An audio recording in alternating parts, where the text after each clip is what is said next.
You are listening to the Enormocast.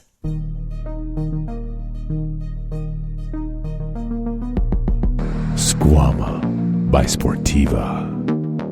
A shoe for climbers who are not afraid to ascend. Climbing obsession. Why are you so obsessed? Squama. Squama vegan. Precision. Stability. Squama vegan. Skin-like. Why are you so obsessed? What would you do for the send? What would you do for the send? Squama by Sportiva. Squama. What would you do for the send? Elevate your sending with the Squama, and elevate your consciousness with the new Squama Vegan. All the sending without the animal-derived materials. Find the Squama at Sportiva.com or your favorite local shop. Squama. What would you do for the send?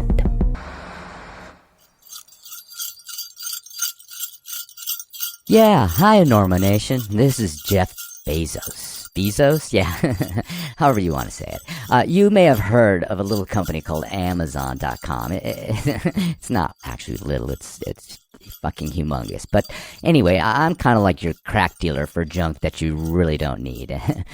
But even though I need a solid gold anchor for my second super yacht, I'm going to make a solid gold suggestion this holiday season and ask that you help me get on the good side of Chris at the Enormocast by buying direct from the little guys that sponsor his enormously good podcast. Enormous. Get it? It's in the name.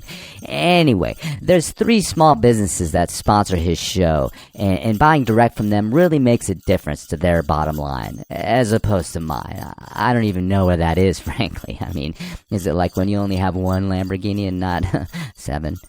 PeterWGilroy.com makes incredible hats, jewelry, and artistic accessories out of a place called New Mexico. I don't know where that is, but it sounds amazing. BelaySpecs.com is just a couple of people, humans, I think, banging out those crazy glasses that save your neck.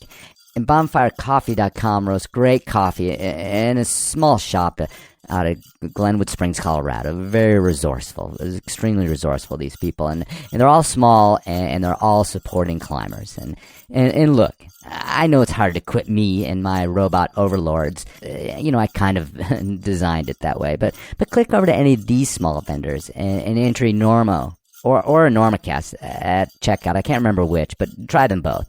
Anyway, you can get a discount, get a great gift for one of your friends, and maybe, just maybe, Chris will return one of my 40 emails I've sent him. Oh wait, hold on, let me press send. Okay, never mind, 41 emails. We gotta get Listen, where are you playing in town? You playing here? We're doing the Enormo Dome, whatever it is. It's terrific. Oh, It's yeah, a big house. We place sold that it out. side of town. That's a Very big nice. place. You sold it out. 20,000 seats. We really should. Look, you better get up there before you panic. Those pens are loose. You're very good. I have really enjoyed climbing with you. I don't think so. But we shall continue with style.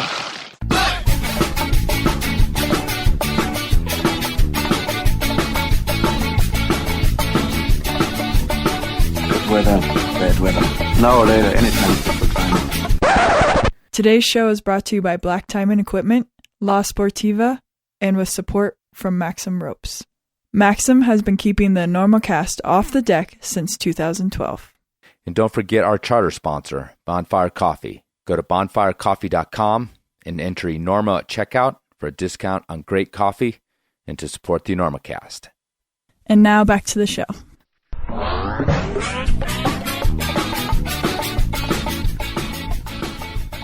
Hello and welcome to the Enormocast. This is your host, Chris Kalous. It is actually the 1st of January, 2023, about 9:30 here in Colorado. And this is episode 255 of the Enormocast, a conversation with representatives from the Global Climbing Initiative, Dani Dobrot and Prerna Dangi. So yeah, Happy New Year. And technically this is the last episode of 2022. I just couldn't quite pull it off while traveling around for the holidays. It's funny how difficult it is to find a quiet space and some time to yourself when you're zipping around the country, visiting friends and relatives. So Happy New Year to everybody, and thanks for a great year. 2022 at the Enormocast anyway was pretty awesome. We had some big shows. We had a lot of ups and downs, a lot of strikes and gutters, laughs, tears. I'm sure you probably got mad at me a couple times. You probably were uncomfortable. I was, certainly, on a few of these episodes this year. I mean, hell, until I got that first laugh out of Yanya, I thought I was going to be crushed like some World Cup volume just by her steely glare. But that's just the way we roll over here, you know? And if you've moved on to more curated and manicured pastures, then you can't hear this anyway. So I bid you adieu in your absence. Hats off to the folks that have been here from the beginning, and thanks for showing up to the people who found it in 2022. And everybody in between. Love you guys. Wouldn't do it without you. Be awfully dumb, actually, just sitting here talking to myself, wouldn't it? Seem pretty pathetic. Okay, so here's to a non-pathetic 2023. Little Brooklyn Distillery whiskey left over from last year. All right. Where are we at today? We are talking to Dani and Prerna from the Global Climbing Initiative. What's that? Well, you're going to have to listen and find out. These ladies are awesome. We had a great time talking. It's about helping some nascent climbing communities in parts of the world where it's a little harder to get gear, a little harder to get climbing going.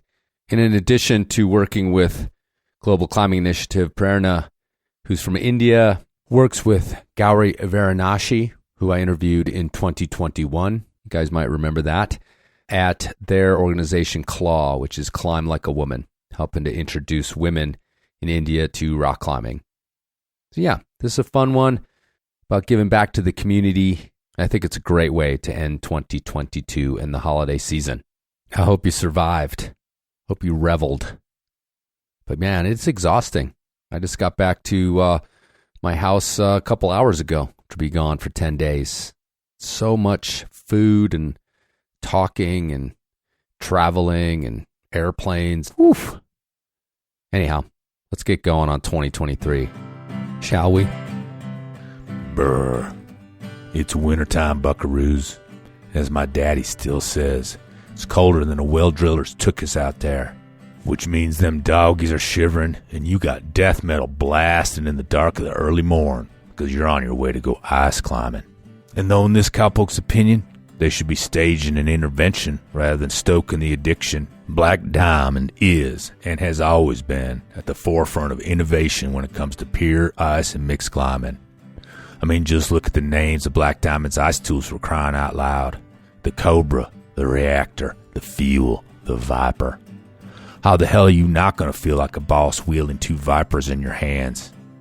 Of course, it helps to forget that Vipers generally would stay away from ice or go dormant in those temperatures, as would Cobras. But try not to think about that while you're swinging your way up a glorious blue chunk of God's frozen creation. So once the natural euphoria of rewarming your hands begins to ebb, head over to blackdiamondequipment.com or your favorite local shop and check out BD's ice tools, ice screws, apparel, and all the other accoutrement that goes with scraping up frozen rock and water. Because hell, aren't we really just here for the accoutrement? Are you on the road to recovery? I don't know. Tibia stress fractures are really hard to heal, and so he said the road to recovery doesn't even begin until you're painless. So I'm not painless yet, so we'll see. But what's the prescription? You just got to stay off it, huh? Yeah, he said the only activity I'm allowed to do is swimming. I need to become a swimmer swimming? Now. I used to when I was like in middle school. Right. Yeah, I think your peak swimming is usually about that age, right? Yeah. But for most people. I was a swim teamer when I was like 11, and then that was the end of my career. I was a competitive diver as like a first and second grader. So honestly, I love that you call yourself a competitive diver. Well, I mean, I was on a diving team where I would like go to meets and dive, and like we were all like these little mascots. Like every team had like these tiny little kids like me that were, you know, we'd go out there and basically like dive off the board in some random fashion, and then they'd score us and everything, just like we were proper. And we'd get little medals and stuff, so you know how that goes. But that was also the peak of my swimming career. So I don't mind swimming, but I don't like cold water. Anyway, Prerna, it's say it again. It's Prerna. Somebody told me a good way to tell it to Americans is P''R', P''ERNA. Okay. No. It's PRE''RNA. Prerna. So the enunciation is at the A, Prerna. Prerna. Yeah. You keep trying to roll your R's, Chris. I know, but it's because I speak some Spanish. So it's funny because as soon as if I'm traveling anywhere in the world, I don't care what language they speak, as soon as I get that stress level of like, you start speaking Spanish. I start speaking Spanish. I do that 100%. too. Yeah. I learned I have like a little bit of Arabic and a little bit more than a little bit of Spanish. And when I get stressed, one of those languages pops out accidentally. Totally. That's actually funny because I read that you, Dani, had worked in Jordan. Mm-hmm. And that's where I was just thinking about that, is that's really where it happened. Like I kept spitting Spanish at the Jordanians, like because I climbed in Wadi Rum some years ago. Oh, awesome. It was just that stress of like, I don't know this language, and like, see, this is the only other language I know. And so I don't know if that was insulting, even worse, or I don't know. But yeah, I kept doing that. But I mean, they just looked. You're not alone. Yeah, I think a lot of people trying to say my name roll the R's and are like, yeah, that's right. And I'm like, it's a Hindi word derived from Sanskrit and then converted into an English alphabet. But there's no alphabet for it if I were to, say it the right way. So don't worry about it. Okay. Let's move forward. I'm going to hang up on it every time, though, now. How am I not going to do that? I'll just try not to. Okay. This is how I've been saying it. So it's like a pred. It's like a pred, and then you add na to it. Prerna.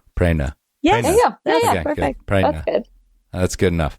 Okay, cool. Well, thank you for that. You are not coming to us from India, though. You're here in the States, in Moab. So, and when I set this thing up, one of you mentioned that you are about to go back to India. Is that right? Yeah, I'm on my last week here. I'm flying out on the 30th, just in a couple of days. It's been 4.5 months of sampling the crags in the U.S. It's quite the epic adventure. Is this what was your background? Had you been to the States before? I visited Alaska, and I wouldn't say it's the same. I'd come like in 2014 to climb Denali. Just swung by Seattle, went to the Pike Place Market, and headed back home. So this is my first proper American trip. And you've been mostly, it sounds like you're an alpinist too. I was, again, reading your bio, but you've been mostly rock climbing on this trip? Yeah. I think I kind of stepped back, took a few steps back from mountaineering because I wanted to do more technical routes that just required me to spend more time on rock. And my main goal, one of the main goals for this trip was to get on long routes that were close enough to get a beer at the end of the day, because it's possible. So yeah, it's funny when you said that. I was going to make a little joke about that, about like, and then you also get to like sleep somewhere proper and drink some beers or whatever. I mean, I didn't know whether or not you drank, but that idea of like just being done at the end of the day is pretty comfortable about rock climbing and cragging and stuff like that. So tell me a couple highlights of what you got into when you were here, just to sort of get to know you as a climber. Yeah, well, I started with sandbagged crag number 1, which was El Dorado Canyon, and I was like, this is I've just landed in the US and I'm going trad climbing. and everyone's spoken so highly of climbing in Boulder. And I'm on this route called Vertigo, which is a classic and has this big chalk stone just like, like waiting to come off. I'm like, this is classic. So that was my first taste of like the old school trad scene. And then it was just that like in different places. Cause then I went to Yosemite and to Tuolumne, and I was like, oh my God. It's like now I know when someone says old school, I know what mindset to carry with me on that climb.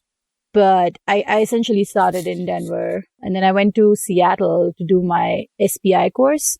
So I got a scholarship for my, for a BIPOC scholarship, which is kind of the reason why this trip, came together, and as well as an assessment, but those were like 2 months apart. So I was like, okay, this is obviously a sign from the universe for me to take this epic trip and also collect more climbs for my resume for the next set of courses.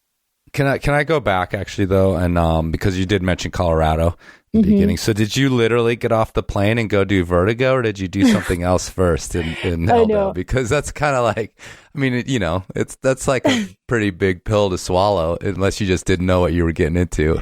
No, yeah, I think I did Vertigo on like my third day or something. Okay, still.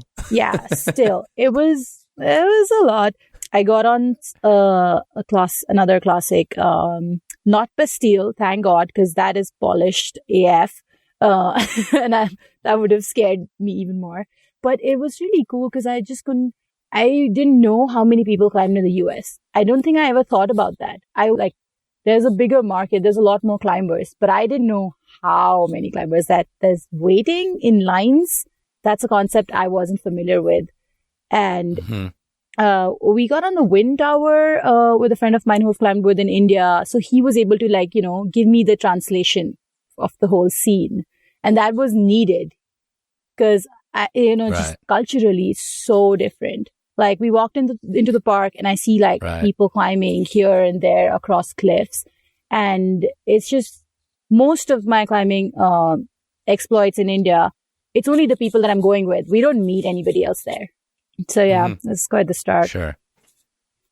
Yeah, I mean, I talked to as we mentioned when I met you in Lander, I talked to Gauri Vanarashi, right? Vanarashi, and I mean that was what I called the nascent climbing scene, in India, where we think about there's so many people there, just literally, and then there's just this tiny climbing community. So yeah, you probably saw more climbers in that one day than practically exist in India, especially the wind tower. I mean, that thing's like an anthill, you're just like people just like crawling on it. Like, that must have been pretty wild.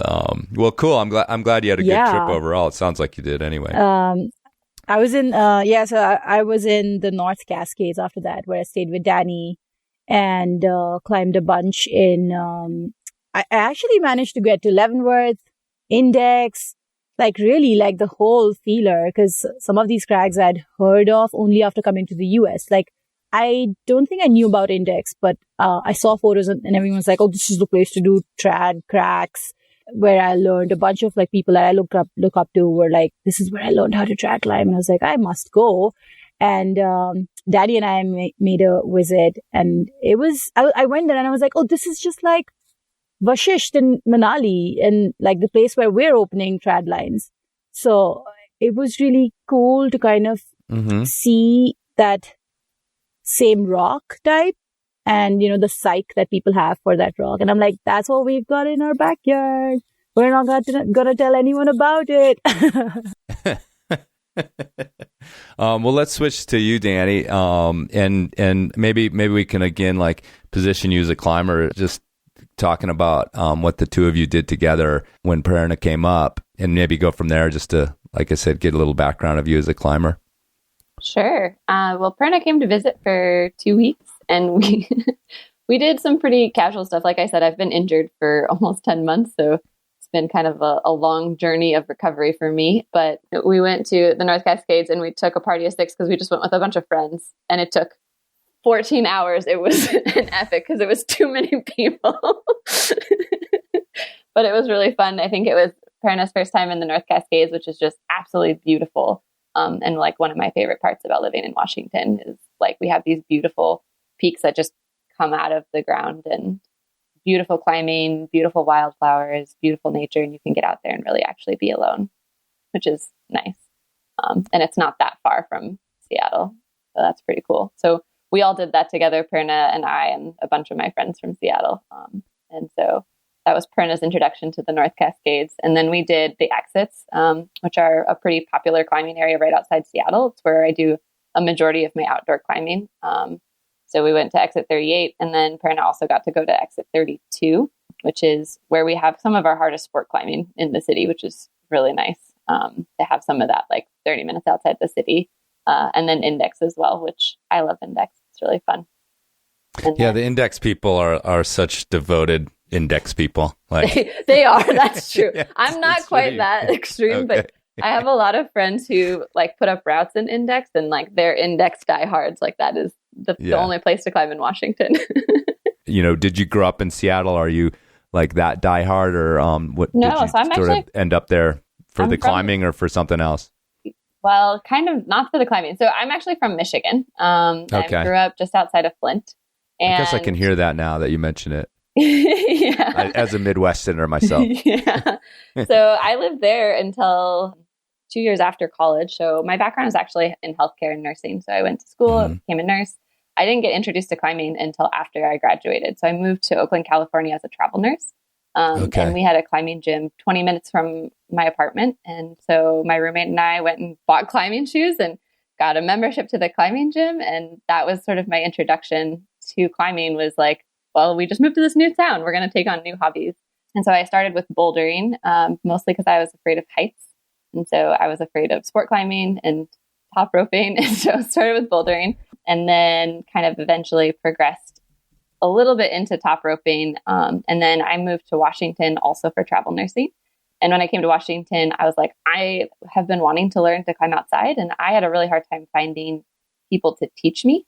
I think having started in the gym scene, most of the people I climbed with were only gym climbers. So I didn't know anybody who climbed outside, and I wanted to try it. And so I hired a guide to teach me and my roommate how to climb outside and how to lead climb. And so we went to like a 1-day class in Leavenworth. And then I was like, okay, I'm going to start leading now, I guess. And so, yeah, I started getting into that, started doing lead climbing when I got into Seattle. And then basically I have really started taking on climbing. I love to travel internationally. This was sort of pre-Global Climbing Initiative. I started realizing like, oh, if I travel somewhere, there's climbers in most of these countries, and all I have to do is message them. And now I have a friend to hang out with in this country, and I have an activity to do. And so that became a really big push for me to continue to want to invest in climbing, was this idea of like, oh, I can travel and have this like community almost pre-created for me. Because like I'm very much a people person.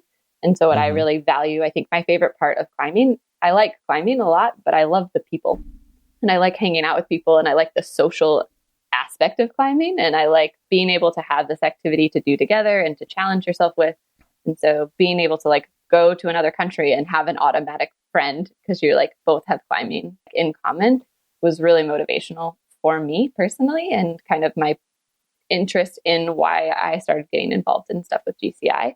So I'm not like a super strong climber by any means, but I love the challenge and I love being a part of the social aspect. And I've done like an adult climbing team, which was super fun. So I graduated grad school in 2019 and joined an adult climbing team. And that's when like climbing basically became this really large and important part of my life. And I started doing my own kind of international climbing work, met Veronica, met Scott, and met Ludovine. And then we together kind of started the Global Climbing Initiative as you know it today.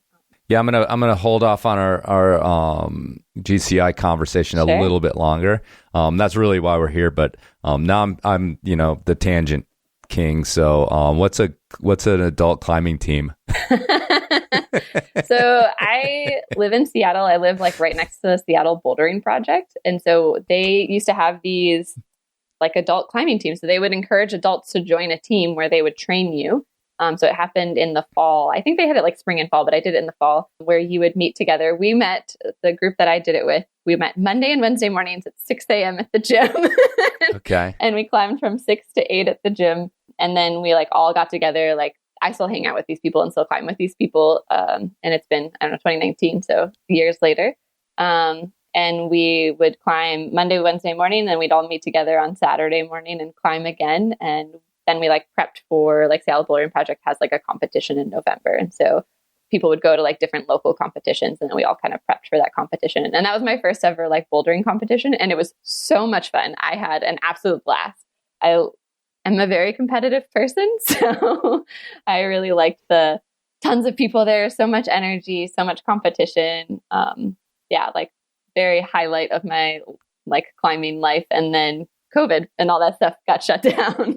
Yeah, that's fascinating. I was just curious about it because, I mean, I live in this place with this little tiny climbing gym that's kind of relatively new. And that sounds nice, this idea of like, motivating each other too. I think like the 6 a.m. thing, like, oh my gosh, do that unless I would never wake up that early if it wasn't. Yeah, unless someone was counting on me to be there, right? And like, totally. If I don't show up, they're going to give me shit next week, so I better go, kind of thing. And I also want to put a sort of point on what you said about the travel, which we've talked about here before, and that idea of being able to dip into a community so easily that you have this thing in common with. And I always remember, like, even pre-internet, you could still do that. You just had to sort of it was a little bit harder to find them. But once you did, my parents being kind of like, the sort of boomers that grew up a certain way, and their idea of travel is so much different than mine. And right away, they were just always like, what do you mean you're just going to show up and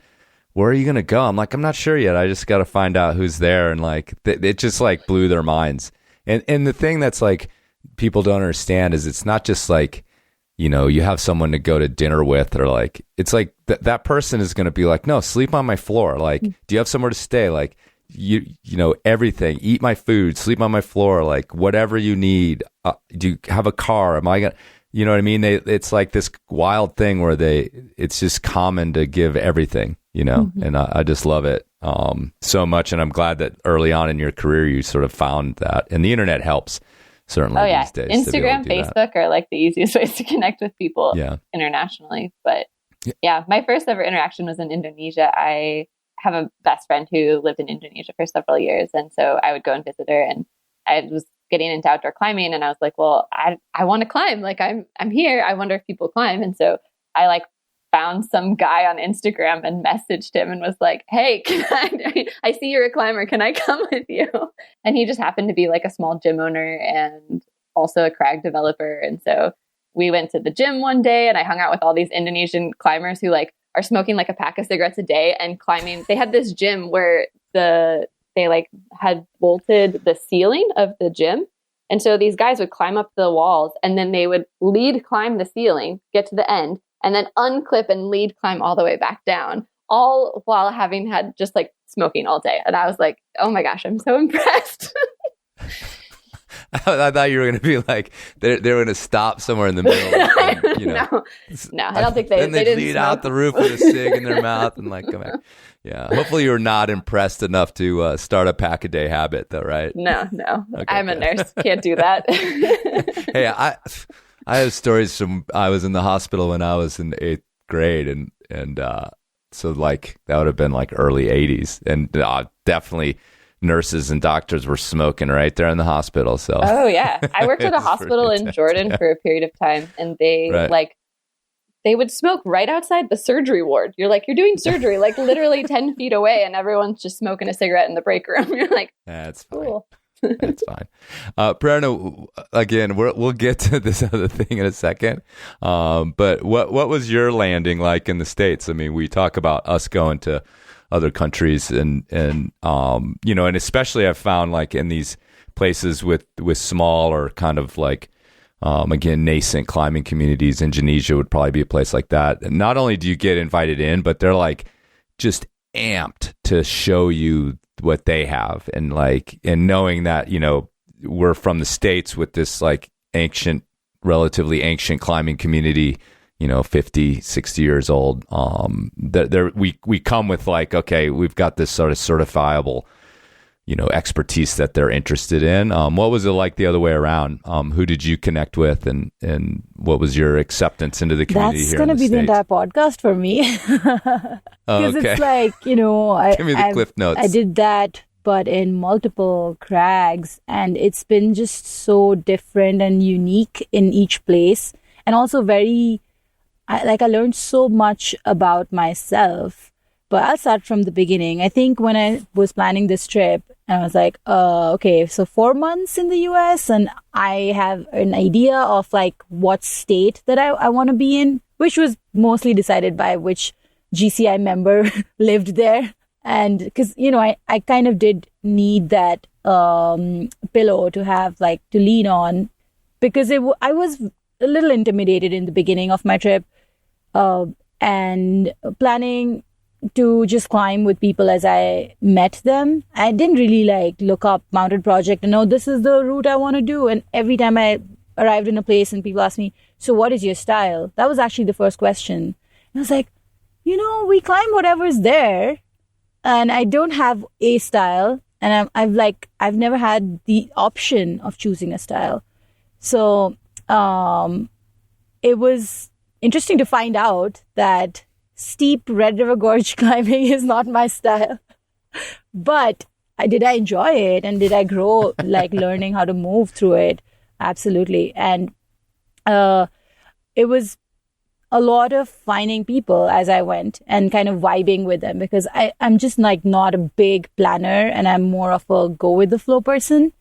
And because, it's hard to deal with expectations. Then if I've planned something, then I want it really bad. But when I don't know what I want, I'll take it all. And I was very fortunate to kind of find the, little crews here and there. People have been absolutely giving. And I think that's also because, like you said, the climbing folk are just so, giving in nature in that sense. And everyone's stoked for you. It was unique coming from India in the sense that everyone like climbs here. And I'm not used to just meeting everyone and they know everything about climbing. Like they know how to belay and you just, oh, hey, you want to climb? Okay. And then you're like belaying this person or getting belayed by them. And it's like really fast. So I had a little bit of a cultural lag where I'm like, okay, we don't really like have to know each other really well to like climb together. And there were people that I connected with, that I climbed with. And there were people that I didn't really get the chance to do that because, they were climbing or I was. So we weren't really chatting. So, but still, like, it's kind of cool that these things can coexist.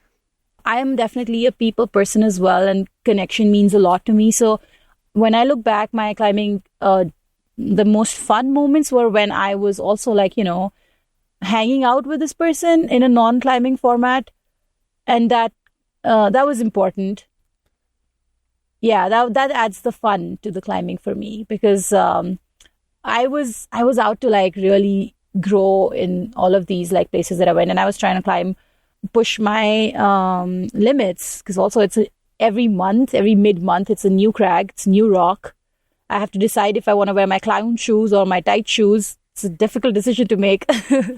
And I just threw myself out there, trusted a lot of, the people, and I'm going to be able to go back in one piece. I think that's a success. That's awesome. Yeah. I mean, we're getting you guys' background, but it's all building to this program that you're both a part of, the Global Climbing Initiative. And, the reason I wanted to ask you all those questions is because I think, you guys' interests and background, that it all comes together in this thing. You said you're people persons. You both have a pretty deep background in several types of climbing, in different styles, and mountaineering and cragging, and maybe not as much bouldering, and then also that you love travel and you love these communities around the world. So it's all like adding up to this Global Climbing Initiative, which is kind of why you ended up on the show. So let's talk a little bit about that program. The Global Climbing Initiative was started initially as like a research organization. Veronica was a grad student at Yale. And so she wanted to study the history of climbing and how it was developing around the world. And then, I told you, like, Scott and Ludovine and I kind of joined that party. And when all of us joined together, we each kind of brought a piece of the puzzle to it. And so basically our mission statement is that we look to equip growing climbing communities around the world with knowledge and resources. That's like kind of the short end of what we accomplish, but we do that specifically by investing in climbing leaders. And so Prerna is a climbing ambassador with GCI, and she is obviously a climbing leader that we're investing in. And this whole trip has been a great example of her leadership, both for her climbing community in India, but also for female climbers as well as BIPOC climbers. There's a lot of examples that she can kind of be a part of. And so we want to invest in people like Prerna, both for her own growth as a climber, but also for the impact that she can have on climbing communities that she's involved in. Yeah, what does that mean to invest?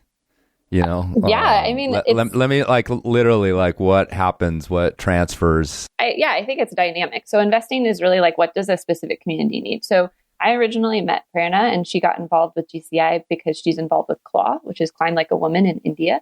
So you interviewed Gowri in the past, and Gowri and Prerna both together with 3 other women lead CLAW. And so they reached out to us a little over 2 years ago for some mentorship as they developed their organization. So I've been meeting with them on a semi-regular basis for about 2 years, helping them work through kind of like organizational development, clarifying their mission, their vision, their goals. So like investing is that like relational aspect of like, what does this community need? And then like, what can we deliver based on the resources that we have? And so we kind of deliver through like sort of 3 avenues. We have gear distribution. So we give them gear, like you actually need gear, here you go. We do like leadership training, which is kind of this mentorship of like, what practical skills do you need to run your group or your organization? And then we do like training. So this can be maybe safety training, like SPI training, like Prerna came here and got SPI training. We'll be doing a training course in Kenya in 2023. Maybe you need help learning how to develop routes in a gym. Maybe you need help developing routes outside. Maybe you need, wilderness medicine training. So like we will connect experts in those areas with the community and help provide that training. Basically, it's what does a community need, and we'll go as deep as they need us to go. Prerna, let me ask you a question that maybe, is the perspective of being on the investee side of these things, where you originally got in touch with GCI or whoever did to try to help you guys along. And I asked Gowri this a little bit too, like, what do you see just personally as the benefits of, a program like CLAW or, whatever else is going on around the world with GCI? Climbing to us is extremely important. It's sort of life-changing in this very kind of internal way for me over the years, but it didn't. But coming from a community where, again, you're bringing women in India into this, you're bringing people from different walks of life that probably never would have found it on their own. What's your pitch for why climbing? Like, why is climbing so important when maybe you could take these resources and do something else to improve their lives, even on a very basic level with, the poor communities in places like India? Well, let me say this. I just had a conversation with Alex Honnold that'll come out on the Run Out. And Andrew brought up, like, doing a solar project for this young climber in on the West Bank in Palestine. And, Alex was like, yeah, that sounds great, but, maybe there's a resource they need more than solar, like, proper walls and maybe some running water. I mean, it can go as deep as that for somebody like on the West Bank living in a community there. Like, he had the foresight to say, like, why are we jumping right to solar when there's like these more basic needs? So I guess that's part of the question. I've always asked these organizations, like, why jump to climbing when there maybe is something else going on prior to that, or yeah, that's a great question. And especially for India, where there is so much systemic injustice as well as need for development, I think that climbing is a means to break barriers for women in India. And like that is what it has been for me and for each other member of the CLAW team for personal journeys, because we're still, globally too, but especially growing up in a culture where women are not encouraged and girls are not encouraged to be risk takers and to put themselves out there, to move their bodies in these weird positions even.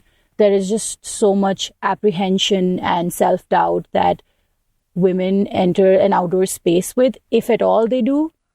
And there's also a lack of female leadership. So I think that for a lot of us, it was the need for it came because we didn't have any mentors who were women who were like climbing really hard. We wanted to climb really hard because all the boys around us were climbing really hard. And that is what, at that moment, climbing meant. Like it was something that was difficult and it made you try really hard, and we wanted to do it. And not having anybody for me was like a big, gap. And I do still feel like even in India, it's a very privileged sport. And when I say India, it's a huge country. Like I can't even speak for the entirety of it because there's people climbing in different parts of the country through different means. Their journeys have all been so different. But I do know that we are all, as women, we're definitely seen through a certain lens in India. And I really want to shatter that lens. And I think that climbing is definitely one of those movements that, you just see a female, like a woman doing it in a gym. And I can see the look on like some of the newbie guys and girls. They're just like, whoa. And at the same time, like from the claw experiences, we've seen how difficult it is to be able to be vulnerable through climbing. And I mean, we've had, in our debriefs, just like waterworks all over the place because women have not had the chance to be in a space where they're actually allowed to be themselves, where they're encouraged, or they're just like, you can just do whatever you want to have that space, make whatever you want of the sport. And, the aspect of having fun and not performing, it's like there's such a thick shell that we've got. Because, when we think of stigmas, there's social stigmas that are put on by society. And then there's some that we have within ourselves, self-constructed. And breaking those is the harder bit. And climbing helps us do that. Dani, from your point of view, and again, I'll just mention Alex one more time, is that he has this initiative for solar around the world, but he's also very aware of, this kind of window dressing on sort of programs like this of like, we come in and we get some shots of us putting solar on, and then, who knows if that solar is still working, years later. And climbing has been fraught with this kind of thing of people going in and building schools and, the Himalayas. And now they're like, basically, a few years later, there's sheep in the school and it's just a shelter that the people use because the resources to continue were never added, or they were added for a short time or whatever. So when you're going into these communities, not, if we can move on from Claw, but in other places, you'd mentioned Kenya, like what are your, I guess I have two questions and I'll start with the one, like what are your sort of red flags or not really, like your guidelines to make sure that this is something the community wants, needs, and it's not just like going to be this moment of getting a few kids on a rock and then everybody leaves and that's the last we ever hear of it kind of thing? Well, to answer your question, I might back up a minute. Okay, just to kind of give some of my own personal like philosophy background. Yeah, that'd be great. But so because I know you're an aid worker around the world too. Yeah, prior to this, so I've worked in healthcare for over 11 years, and a part of that has been in healthcare development as well as humanitarian aid. So I have experienced a lot of the things you're talking about, where people are coming in to try to solve problems and they're doing it super poorly. And I had a real earth-shattering experience, I guess. So I worked in Ghana on and off for 3 years in a project that I think is how most projects should be run. And I was just lucky to become a part of this experience. I worked with a doctor in Flint, Michigan, who's Ghanaian in descent. And he had started a project with the University of Michigan and a university in Kumasi. And they started creating systems to train doctors and nurses in emergency medicine. And so the goal wasn't to bring in a vaccine or to bring in a thing that would one day run out of supply, right? The goal was to actually train these professionals to be independent leaders in healthcare, specifically around emergency medicine. And so that created a framework that I have approached like everything else with my life with, because the idea is like, how do we equip people to become their own leaders, their own change makers, their own whatever? And I think so much, we could get into a long conversation that we won't get into about development, but so much of that is not about equipping. It's about like giving resources for short-term gain versus like actually creating leaders who are independent and autonomous and capable of doing that. And so one of the reasons why I like working in the climbing field specifically is because as much as it has its own problems and it is a microcosm of a bigger system that exists within each country and within our globalized world, it is so nascent as a sport. It's so nascent in these communities that it doesn't come with the same rules. And so you don't have these thing that's like inundated with rules and barriers that you can't create change. So like we all know the humanitarian aid system needs to change. So I worked with forced displacement, people experiencing forced displacement. And there's so many things about that system that needs to change. But it's so big and it's so kind of set up in a specific way that it's very hard to create change in that field. And I think that climbing gives us an opportunity to create a microcosm of change that potentially can have these ripple effects. So are we taking care of poverty? No. Are we addressing food insecurity? No. Are we addressing lack of healthcare? No, we're not addressing those things and we don't claim to be. But what we are doing is hopefully creating a community where they're empowered and they within their own community can decide, where do we want our community to go from here? Who do we want to become? What kind of people do we want to be? And they can feel empowered by having this space of all these people being together to accomplish that. And then that can have ripple effects in their community. So Prerna was talking about, women feeling comfortable in their body, feeling comfortable in outdoor activity. Like, what kind of impact is that going to have in their workplace? What kind of impact is that going to have in their family? So like, we're not claiming to like know all those pieces, or is this the most important thing that needs to be addressed in these communities? No, it probably isn't. But it's something that communities are asking for. So I would say, like, to answer your original question of like, what is a red flag? Well, we're never going to work with a community where there aren't already climbing leaders there. Like, we're not going to go in and say like, oh, we have to like create this whole space for you if people don't already want to show interest. So I think, there has to be someone in that community that says, I'm going to own this for this community for this time period. And I'm invested in creating other people who are going to own this with me. And so, Climbing Life Kenya is a great example. Climbing has a little bit more of a history in Kenya than it does in India, like a longer history. And there are people who have been climbing, but there is a lot of like racial inequity in that community as well. And so having like indigenous Black Kenyans climbing is not a super common thing that happens there. And so Climbing Life Kenya, their goal is to make climbing accessible for everyone and to teach and perpetuate best practices of climbing in Kenya. And so we support them in that because Liz and Niamzi, who are the leaders there, that's what they want. So we're like, cool, we're going to come alongside you for as long as you guys want us to help you reach your goal so that you guys can be autonomous and independent. And same with Claw. I think Climb Malawi is kind of like a unique example. So I don't know if you've heard that story, but Tyler Algio, who works for us now, used to live in Malawi with his wife. And so he started climbing there. And he actually kind of like started climbing for, again, like indigenous Black Malawians, and then created a climbing gym, and then kind of grew these leaders from people who were really interested in climbing. And so now, like, Tyler and his wife had to leave with the pandemic. And so now the Malawian community owns this climbing gym, and they're setting the routes, and they're climbing, and they're wanting to bolt, new routes out in the country and do all these different things. And so I think you can have this opportunity to potentially impact so much more than just climbing.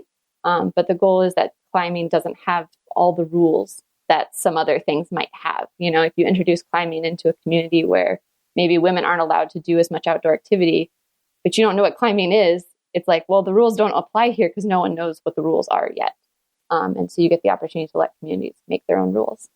Yeah, it's wild. I mean, you're hitting on so many things I find positive about.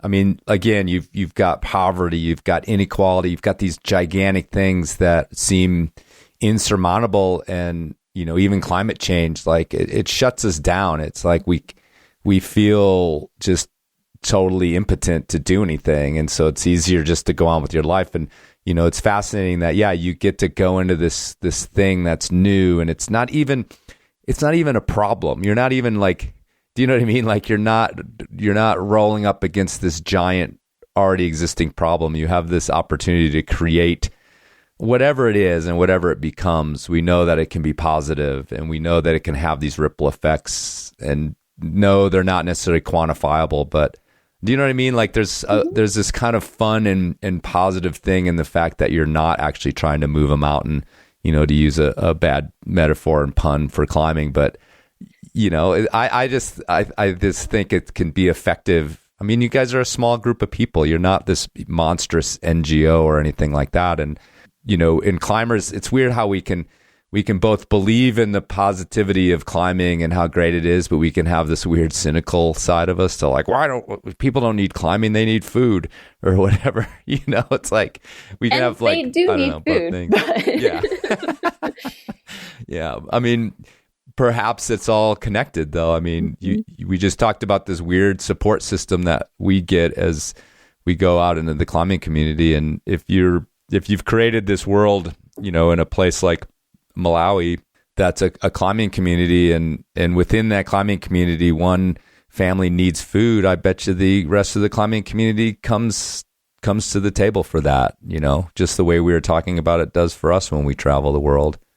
Yeah, I mean, I think it's about like what culture you want to create and like supporting some of those values. And I think a lot of people in the US would say, well, climbing has a lot of its own cultural problems, or you're experiencing maybe potentially the problems of our greater system in the US inside climbing, right? It's not always a safe place for BIPOC climbers or LGBTQ climbers or even female climbers. So like people are trying to create that space for themselves and advocate for themselves. But I would also argue that like you actually have a space to advocate for these communities in the microcosm of climbing that you might not find in your greater society. And so I think that you can decide as a community what kind of culture you want to make. And that's sort of what Claw and Climbing Like Kenya, Climb Malawi, kind of what they're doing. They're saying like, well, we want to create a safe space for women, or we want to create a safe space for everyone, including like Black Indigenous Kenyans. Like we want to make them feel comfortable and feel empowered. And you have no idea what's going to happen because of that. But you hope that you're giving them these values of like caring for their neighbor or caring for their environment, right? Like we kind of want to say like the climbing community has some positive values that it can impart to, again, the greater community, which is like environmental care, or, maybe inclusivity of all kinds of climbers, regardless of ability or skill or grade or, whatever. And if we can continue to perpetuate those values in a hopeful kind of way, maybe we can make the world a better place. Well, yeah, I mean, obviously these things always have to like, unfortunately we end up talking about these sort of cliches and things like that because it's, things are sort of cliche because they can be true at times, that's why I repeat them all over. But Prerna, I'll ask you this, or, referring back to my interview with Gowrie, one of the things that we talked about was that ability, with a young climbing community, a small climbing community, relatively speaking, you can sort of start on the right foot, and you talked about problems within the global climbing community, the American or North American climbing community, whatever, coming mostly from just things in our culture, right? They leak into climbing whether we like it or not. And just in the last 20 years, let's say, or 10 years even, like the position of women in climbing, the climbing community in the United States has changed incredibly. As someone who's lived through it, it's astounding the change, actually. But you guys have this ability to start from that, from that foot already without, try to, we didn't think about it 20 years ago. Actually, we thought about it a lot, only because we were bummed there weren't any women around. And I say we, meaning we, as in me. We're like, where are they? They're not here in Indian Creek. I'll tell you that right now. But anyway, a whole other thing. But yeah, it's cool because you can just say, all right, this is how we're doing things. And we don't have this tradition, good and bad, the bad tradition to start from. And I think I joke with Gowrie how like, you guys have, some of the best climbers, no matter what, are women already in India, and you guys are leading with this incredible example of like, you know, the dudes who are getting into climbing have to look to you for how to do it in a way, and it's really cool, like that you're kind of calling the shots. I mean, you know, I know it's not all rainbows and unicorns entirely about, you know, the gender inequality, but you're in this position that women have just arrived at in a lot of ways in other climbing communities around the world. That's definitely a superpower we discovered when we started. We had friends who were like, oh, but like, why a women's space only?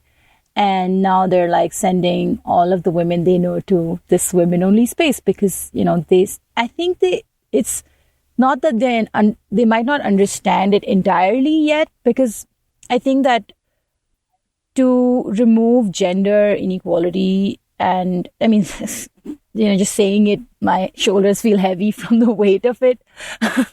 But like, I'm not going to do it, okay? But, and neither do I expect, you know, this person next to me, but we have to work on both sides.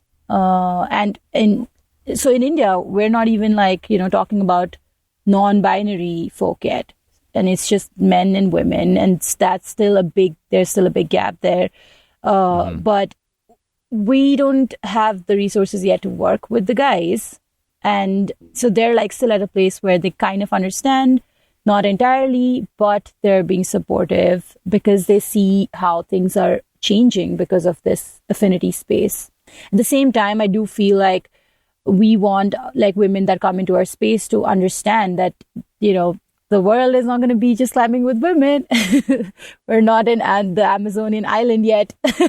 Right. For those.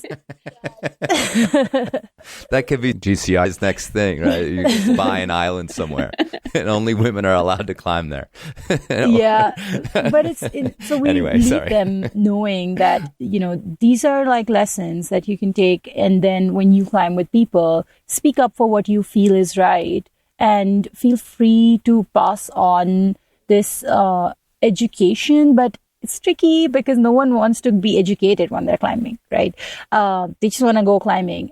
But then this is where the hard conversation needs to happen, where how do you know, men support women in like a space. And in India, where most of the times the guys are climbing harder and they're climbing shirtless, how do they support, you know, how do they make this space less intimidating? Let's start with that. Forget welcoming. Because it is hard, and you have to like really be brazen about things, but it shouldn't be. Like, that's why we want to do claw. We don't want it to be like, unless you're a badass woman, you should, like, you know, you're not going to be a climber. You know, we want to be like, you be yourself and bring that to climbing. And that needs to become the norm so that everyone gets used to it. I just had a funny thought that maybe there could be an offshoot, and it would be the GBI, which is the Global Bro Initiative.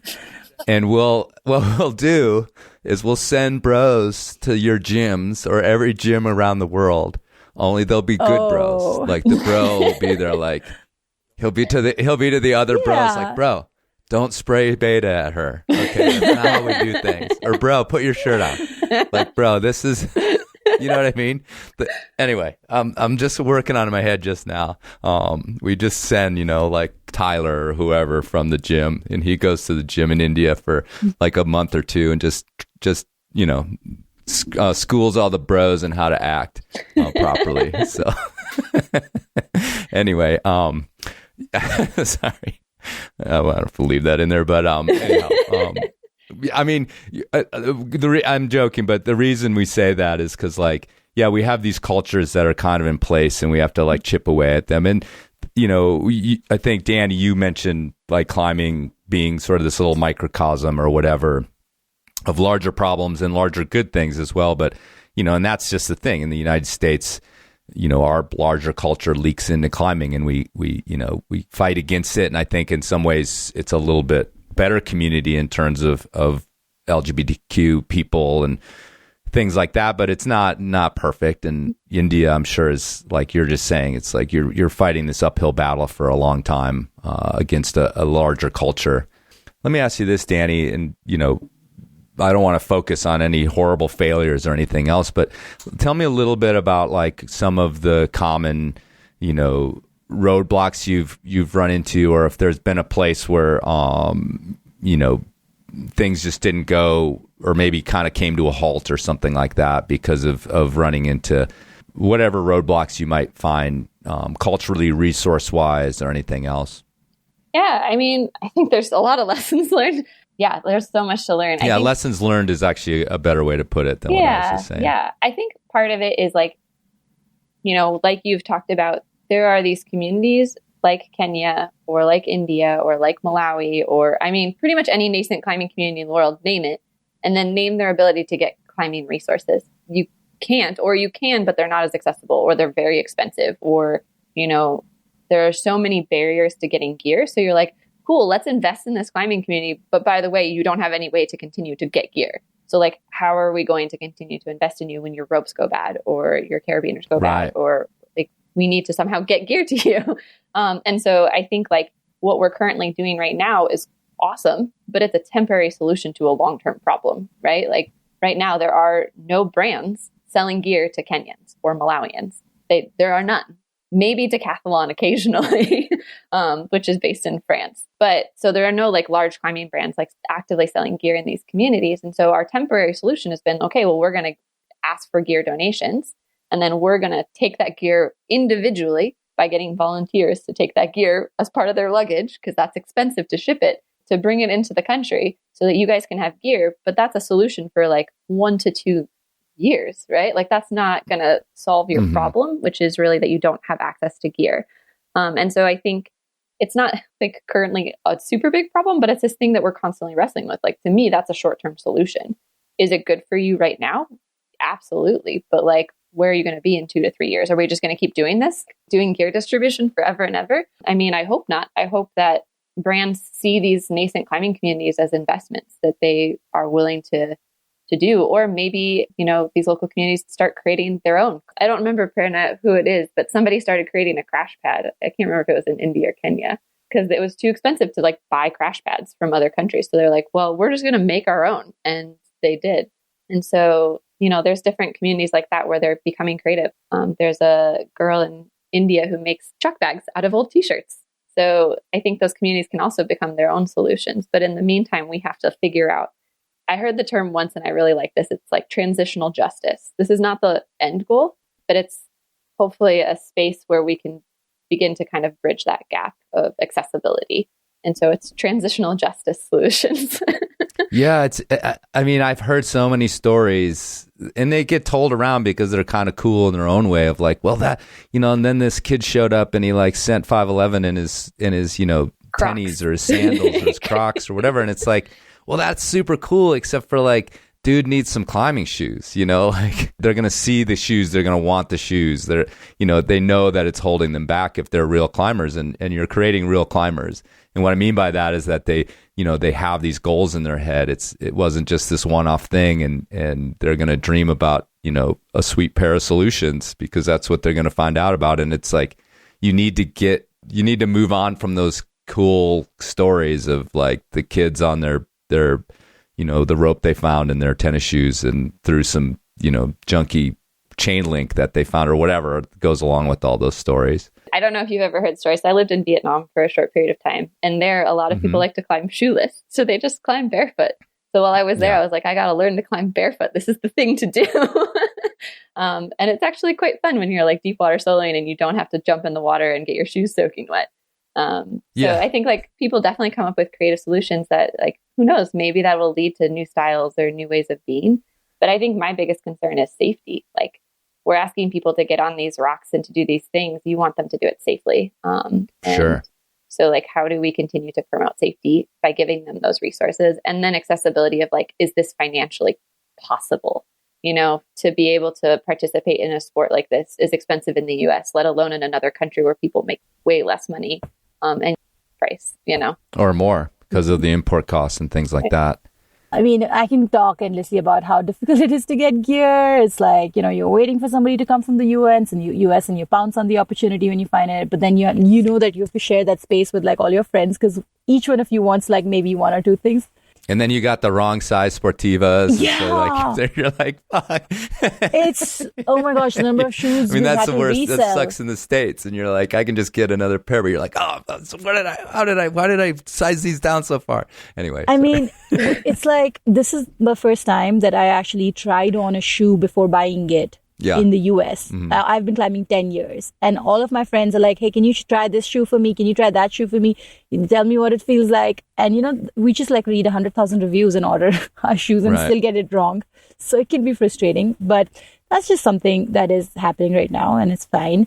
We're moving our way up around it. Right. But one of the things that, I just did my SPI and, the Gree is like a main device that we use for belaying and for tethering. It's like, how you anchor yourself to the rope. And I was like, and so, when we're talking about safety, like Dani said, and the SPI is like the foundational, the basic course, how to move on a single pitch terrain. And I don't know enough people in India who have a Gree. I mean, I know that most people use an ATC device or even like a lot of people use a figure 8 still.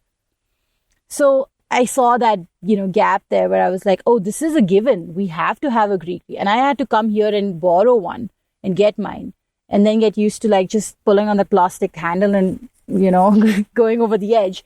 But we're still making do with whatever we have and keeping it safe. And it's the standard of safety that is spoken of so highly over here. Like I remember someone saying that, oh, if you're not certified by the MG, are you even a guide? Well, if you're making money from guiding, you're a guide, right? And it's difficult to meet the standard because it is in a different setting completely. So while I am learning all these new tricks and skills and putting them in my bag that I want to take back to India, I have so much appreciation for what is already happening in India and the way people are using whatever is available and making the most of it. Yeah, it's fascinating just listening to you talk because I guided for 7 years before the AMGA existed. And there was no certification process other than whatever the company you were working for did. And actually, the ironic part of it all is that there was a lot of pushback against the beginnings of the AMGA because all these guiding companies, RMI up on Rainier, I mean, these ancient comparatively guiding companies were like, what, you guys are going to come in here and tell us how we're supposed to guide? Like, who are you and why are we? And they wanted money. You want money to tell us how to guide? Like, so anyway, it existed before that. And it also, I climbed very safely for probably 15 years before the Gree was invented. And you'll talk to a billion, and there's still guys that won't even use the Gree. I disagree with that at this point, but anyway, but yeah. So I mean, you're just gonna have to kind of like roll your dials back and realize that there is safe ways to climb long before some of this stuff existed. And, the ATC is a perfectly safe device if used properly. And the world will not end if you don't do a quad on 2 bolts and things like that. Yeah. So, I mean, that's cool. And someone, a part of the breadth of the experience you got even in the last 4 months here on the different rock, different styles, multi-pitch, sport, crack, single pitch is going to inform, how you take that stuff you learned as a guide and adapt it to what you need to do. Because that's what you had to do for the last 4 months, it sounds like, is adapt every time you showed up at a new place. Yeah. Prerna is the queen of flexibility and adaptability. We talked a lot in here about sustainability with your program. And again, I don't care I don't care if it's this podcast, like sustaining any sort of program, any sort of endeavor in the long term is really it's the crux of life, and where are these things 10 years from now, 20 years from now? So, what are your thoughts on that, Dani, the framework that you guys have in place for, not just in these communities, but just your program in general? Are you able to do it while maintaining, a career all those things, that become part of it. Like, it's easy to volunteer for something for a little while until life comes crashing in. And I don't know if you're a paid position or not, or how much of your life it is. But talk a little bit about that, like sustaining it, not just as a program, but also for yourself, and your involvement, the both of you. Sure. I would like to posit a different word, actually, before I get started, which is I don't know if you've heard about regenerative agriculture, but we have recently been using the term regenerative instead of sustaining, because our goal isn't to sustain a current model of like our environmental model or our injustice, economic and social model. Our goal isn't to sustain those. Our goal is to actually like make them better and make them healthier for everyone involved. So like, if we had more time to talk, you would hear me use the word health and well-being to pretty much describe everything in life. I think we have more time to talk. If you like my background, Prerna might freeze to death, I think, out in this van. She's in a van in a now windy, cold Moab. Anyway, continue. Sorry. No, yeah. So I think one of the most important things is how do we create total well-being for individuals, for communities, for our Earth. And I don't think it's sustaining where we currently are. How do we actually regenerate that? And so we kind of at GCI use regenerative agriculture as this like philosophy model of what we're trying to do, both for ourselves as individuals and for the work we do. So how do we do that as like individuals? So most of us are volunteer positions right now. We do have our ED as a paid position. And so like there is a lot of work-life balance, but we've been doing this for 3 years. And most of us are aiming, as we continue to tell people what this is, like we are at the nexus of international community development and climbing, which is a weird thing. So if you talk to international community development people, they're like, oh yeah, but climbing? Like why climbing? Why are you using climbing as this community development tool? And then climbers are like, what's community development about? And so, we're finding ourselves having to explain these things to people to help them understand, like actually these things really overlap beautifully. And the capacity to do community development through the lens of climbing is, I think, really novel and has so much beautiful potential, kind of like we talked about earlier. And so I think as people begin to catch that model, the goal is to continue to invest in that, both for our own individual well-being. So we really talk a lot about, we care so much for these communities, but if we don't care for ourselves as an organization, we can't continue that work. And so how do we prioritize our organization at being this healthy organization? Like, how do we take the things we've all learned from the jobs we've had in the past about like ways we didn't like to interact with managers or ways that we felt like there was unhealthy culture within the organization. And so we actually really focus on creating a healthy culture within our organization as the foundation of the work that we do, so that we know that we're sending healthy people out into these communities to perpetuate that versus perpetuating unhealthy cultural dynamics that they're taking with them into these other dynamics that they're creating. And so I think when I think about regenerative culture creation, it starts with GCI and the work that we do on ourselves as individuals, on our organization, and then in the relationships we have internationally. And then we encourage the organizations we work with to continue that within their own community. And CLAW is another really great example. Like we've been having conversations with them about how do you guys become the healthiest organization you can be as individuals, where everyone feels like they're a healthy participant in this organization so that they can continue to perpetuate that in their community. And it's again, that community model of we can affect this microcosm. What are the potential impacts in all these other avenues of our lives? That was very well said, Dani. I think that there's so much to learn for us from the way we see how GCI is working and working within themselves and the amount of emphasis they lay on having a healthy relationship within the organization. And that's something that we have adopted in CLAW. And like, for me, I think I've always just been like somebody who wants to do whatever the hell I want to do. And so being part of an organization means I have to anchor myself to it to a certain extent. And a lot of times for me, like that, has felt like, oh, is it taking away from my me time? Because I still want to do whatever the hell I want to do and not be accountable, like not be accountable for a few months because I disappear. And I want to be able to do that. I don't want to be an adult. But at the same time, we've just come to such a good place now with CLAW that I feel comfortable to convey to my team members. And I see us growing in such a way that we can take on, tasks for one another, and we are creating space for each of us to be ourselves as well as contributors to the community that we're creating. Because I don't think I would be stoked to do that work if I wasn't doing things for me as well. And I think to a certain extent, I also sometimes I get really wrapped up with community, and I'm like, what is the community? I go in this existential crisis, and I'm like, is it even working? Well, what the hell am I doing? I don't go collecting trash every other day. I don't volunteer for that kind of stuff. But then I feel like me giving my time and focus to climbing and trying to do things that haven't been done before is also me doing something important. And I value it without feeling guilty about it. That's a good place that I have come to. Dani, one more nuts and bolts thing, and maybe we can, this might help you along the way, is, you just talked about sustaining it. You just talked about regenerating GCI as an organization, but what about the financial part of this whole thing? It's a volunteer organization, but you need the money to hopefully pay more members sooner or later, and also running the programs, getting the gear, sending it over, all that sort of stuff. How do you guys how do you guys regenerate your coffers when need be? How do you fund this thing? First and foremost, obviously, one of our largest donors, we have a private donor, angel investor, that has really gotten us off the ground. And so, anonymous shout out to that person, but we wouldn't be able to do this without him. And so that has been really helpful.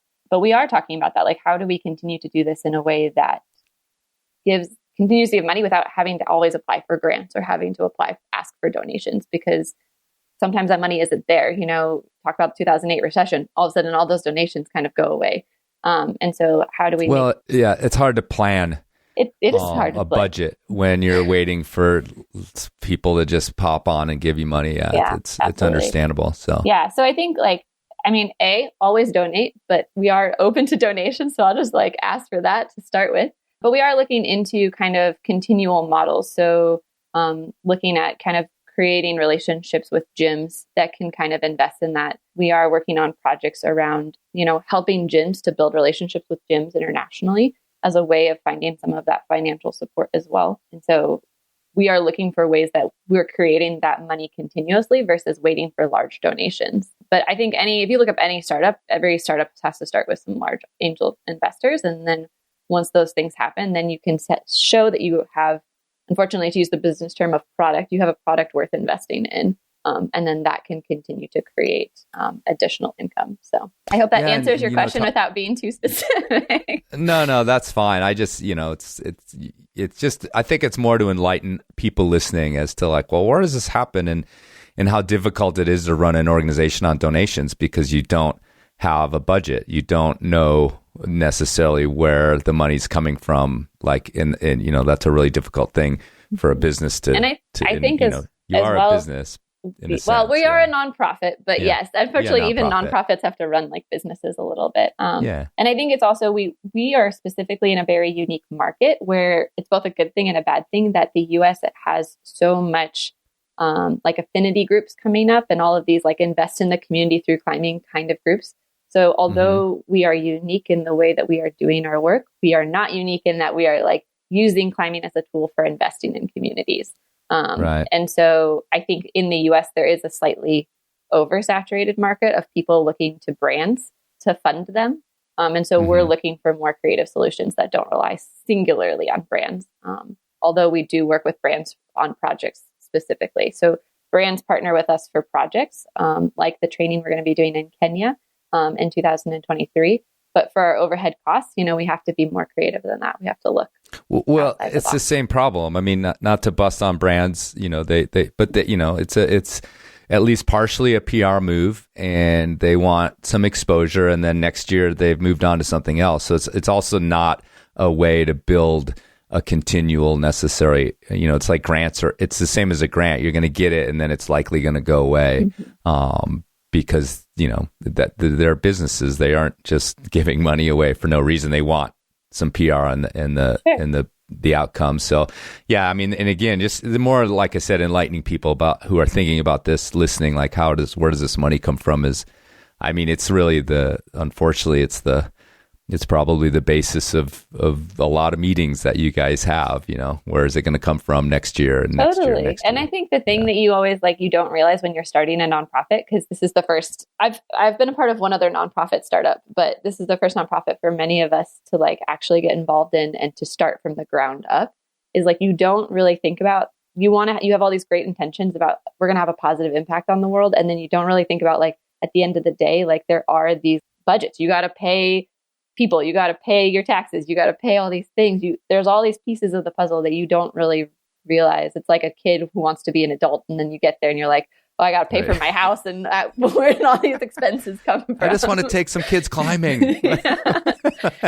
And I think, can I just do that? And that longer term investment to talk about money, the reality of the situation is that longer term investment in communities is not flashy.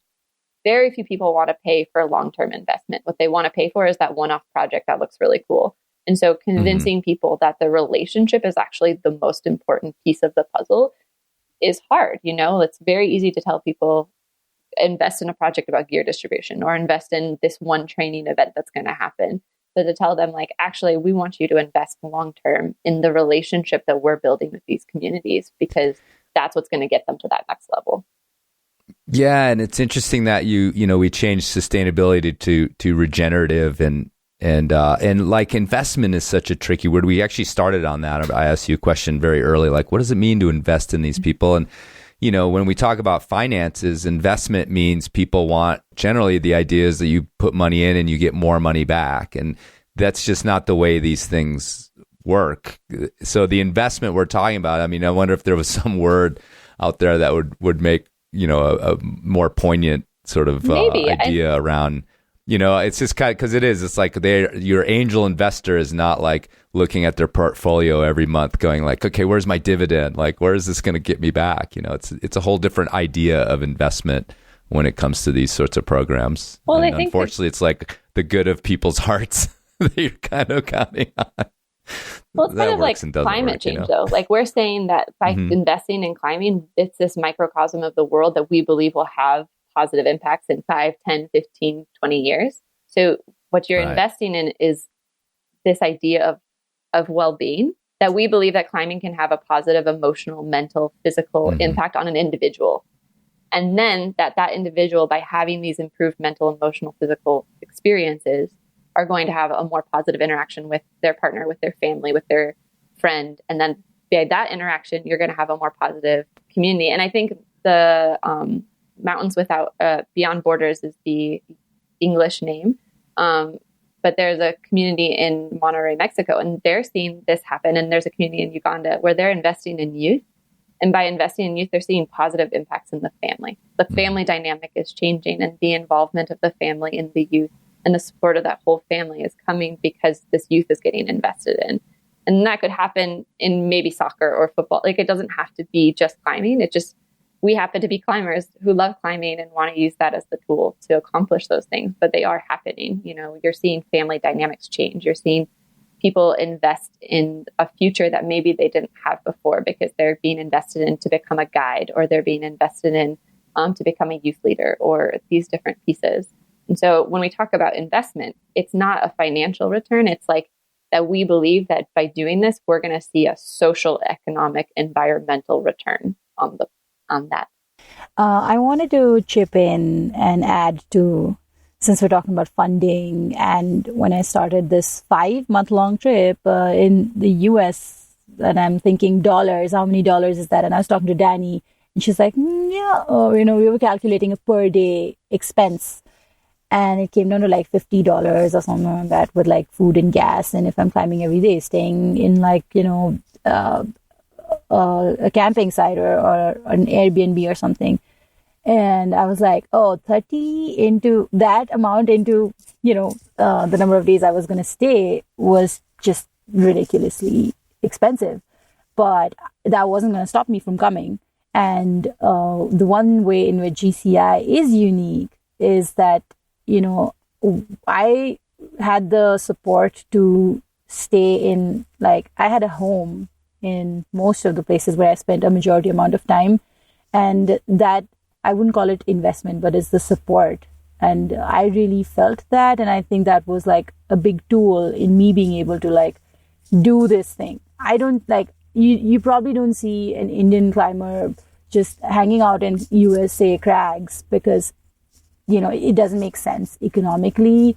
It's not, if maybe it'll be like a one-time trip when we're visiting relatives and we have somebody to stay over, and then close to that place there's a climbing crag, but it's still a very big trip to make and to even imagine. Like my SPI course scholarship, my flight to get here costed like 3-4 times the amount of that scholarship. So, you know, it doesn't add up. I'm a little crazy to be doing this, but I wouldn't do it if I didn't have like that kind of support. So I knew that, okay, I will have a roof over my head, and then just, you know, being able to take that chance along with that support, that's important. So even though I didn't have like, you know, when we started off, I didn't have like a funding plan. Even though we had a leadership fund being put together, it was still in process. And I was like, I don't know if it's going to be enough. But with like this additional support, it has been enough. It's been more than enough. Well, and you've done a lot of work that you didn't even know you were doing. In my opinion, you know, this is, I don't know what else you've done, but you've been on the Power Company podcast. And again, like just arriving at the crag and being this ambassador and people, you know, talking to you for an hour about how to pronounce your name. And, you know, honestly, like that's a lot. That's a lot of positive sort of movement in the world as far as exposing other people to new ideas and getting them thinking about, well, yeah, there's, you know, a lot of people that can't get gear in India, like to go deeper than that, or to what it takes to be a climber somewhere else. And, you know, you probably got a little tired of it. Like you said, some days you just wanted to go rock climbing, but at the same time, it was sort of your job, you know, in a way, is to be this person showing off what it's like to be an Indian climber. Yeah, absolutely. And Prerna did a lot of work for herself and for Claw, and also for Piti Darwish's, the ice climbing community and festival in India. Every time she went somewhere, she was connecting with brands and connecting with other climbers. And so, you know, we are supporting her in that, but she did the work. She did the legwork of really finding that gear and making those relationships. And Prerna is a very outgoing, versed person, and she can connect with almost anyone. And so, I mean, just applaud her for like all the work that she did for her own community to get them the things they need. Yeah. And like you were saying earlier, like this is, you know, as you're looking at $50 a day and this incredible plane ticket and comparing it to like what people have in India, you know, I'm sure you're like, oh my God, this is this opportunity that I don't deserve, or any of those things. But it's just time to move on from that and realize that every day that you were sort of, that's my point, is you were sort of doing work, just being there at the crag and having an exciting day and hanging out with your friends afterwards and meeting new friends, and it's all part of the game. So as you're going home now, let's finish on this. What have you missed? What are you looking forward to when you land? And are you from Delhi? Is that right? Yeah, I live in Delhi. Yeah. What are you looking forward to when you land? I'm so excited. We're going to do our first rope climbing event with Claw. So I'm going to go back to our one major sport climbing crag in the south of India. It's called Badami. It's sandstone. And it's one of my favorite crags. And I'm like in shape too. So I'm like excited to go back and see what it's like. Send some shit, right? Yeah. And just do our first, like, you know, introduce women to like rope climbing. It's definitely a lot more equipment, and I've just done my SPI. So I'm like super excited to take these like new skills back, see what, and also one of the biggest takeaways for me on this trip has been, at a crag, when you're climbing with somebody, what is the environment that you create for everybody? And like, you know, what is a good climber? And so since I've been the one who's been on the receiving end of like this treatment, because I was getting a ride to the crag, so I kind of felt a little like, it's slightly burdened that, okay, we'll do what you want to do. We'll go where you want to go because you're my ride. And how does this person, you know, make the outsider feel? and not the outside in the sense that I'm coming from India, but also generally like a new person in the crag. And it's been so different in all the places. And I am definitely taking back that aspect of, culture and the climbing culture and how I want to be as a leader, how I want to be as a climbing partner. What better can I do to make another person feel, to make sure that another person has a good time and feels, liberated enough to do whatever the hell they want. So I'm so excited to share that, be this new, I don't know, Dani, we were talking about something, a global climb. What was it? She's already an ambassador. We were talking about how like she's an ambassador for GCI, but now she's climbed in the US for 4 months. And so she can actually like really understand. A cross-cultural climber. Yeah, that's what I am. Ambassador is like, great. Yeah, it's this heavy, big word. And I'm mostly like just me. I want to be me at the crag, but a good, this person who has insight to this other world. And I'm stoked to go back to that. And then I'll be climbing ice for 2.5 months in the Himalayas. But more on a personal level. Just give us a little insight. You're off the plane. You are in India. You are an Indian. You're back in your home country. What's the first thing you do that you miss? Where do you go to eat? What do you do? Oh, I'm going to go and have a golgappa, which is like a street food that I've been craving so much. It's just this it's like this fried ball that's hollow, and then you stuff some chickpeas into it and it's like sweet and spicy, and then you dip it into this mint water. Oh my gosh, it's so good. And it's like a process. You can't make it at home. You have to go to like an outside vendor. And, most of the times they're not wearing the gloves that and that's what makes it tastier. I want to go to like this typical place that I go to and have a golgappa. I think that's my full, like, I'm back home now. It's the taste in my mouth, and it's just being in this place where everything is organized chaos.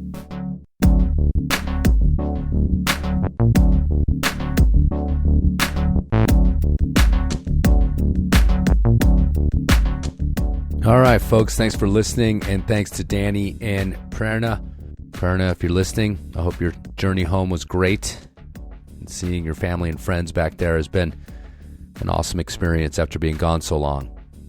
If you want more information about the Global Climbing Initiative, you can go to globalclimbing.org. Check it out. There's ways to volunteer. There's ways to donate. I mean, maybe you're just going to one of these places and you could bring a big sack of gear for the people there. And actually, they're also, I think, if it's current, they're looking for a social media manager. So if you want to get involved with their program, maybe that's an opportunity if it's still current. It's on their website right now, globalclimbing.org. Cool. 2023, baby. Let's keep climbing fun, meaningful, and of course safe in 2023. The whole year, starting now. Of course, check your notes.